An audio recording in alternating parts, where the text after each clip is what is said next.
It's certainly been a hot point of discussion. Francis, that's what you're picking up next.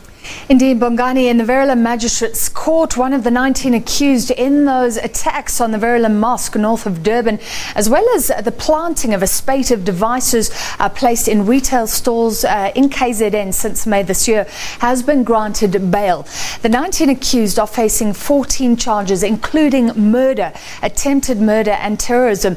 The state has indicated that they want to provisionally withdraw charges against 7 of those accused, though. For more on what happened in court, we cross to our SABC reporter, Sbangakonke Mbatha.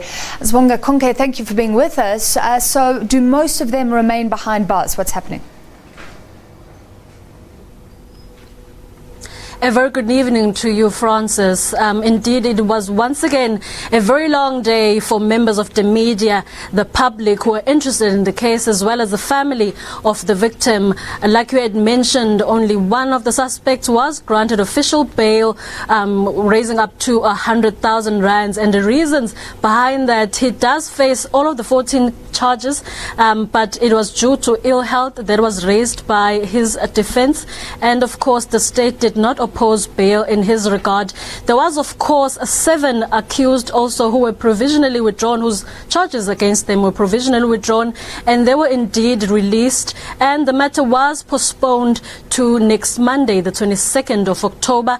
And currently in custody remains 11 accused who also face the same charges, amongst them which include murder, attempted murder, as well as POC Datara, which is the protection of constitutional democracy against terrorist activities. And of course, we will recall that last Monday, when the issue first arose, the very first court appearance could not really proceed as expected, because they had a lot that there had to be done. The Hawks had requested 7 days for an identity parade, which of course saw the media being barred from observing or participating in the proceedings.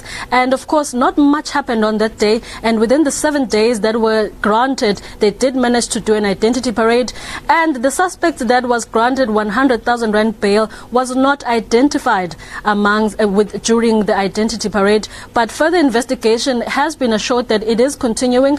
Earlier on the day, we managed to speak to national spokesperson of the Hawks, Brigadier Hangwani Mlaudzi, who did assure us that even though he has been released on bail, it does not mean that the charges against him have been dropped, as well as the 7 accused who were provisionally released because their charges were provisionally withdrawn.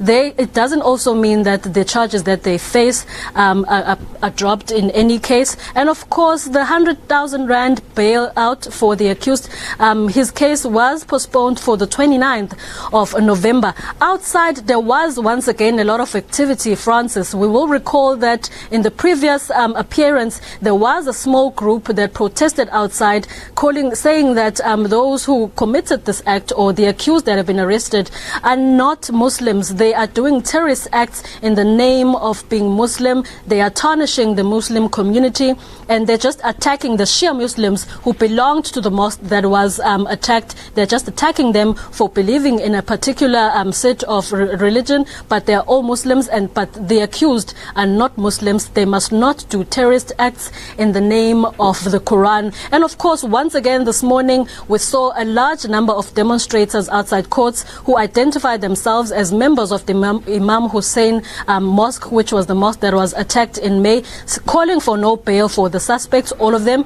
And after receiving news that one of the 19 suspects has been released on 100,000 rand bail and the 7 others provisionally released, seeing that their charges were provisionally withdrawn, there were some sad moments, but of course the family could be the only people who could speak on their behalf, expressing that they do trust and believe in the justice system. They do believe that justice will prevail, and they trust that the police continue with their investigation and justice will be served. It is unfortunate that they had to part ways with half of their family. They did indicate that half of their family has since had to move to Tanzania, especially the family of the deceased brother Abbas Esop, who unfortunately passed away in May during that very attack. Francis?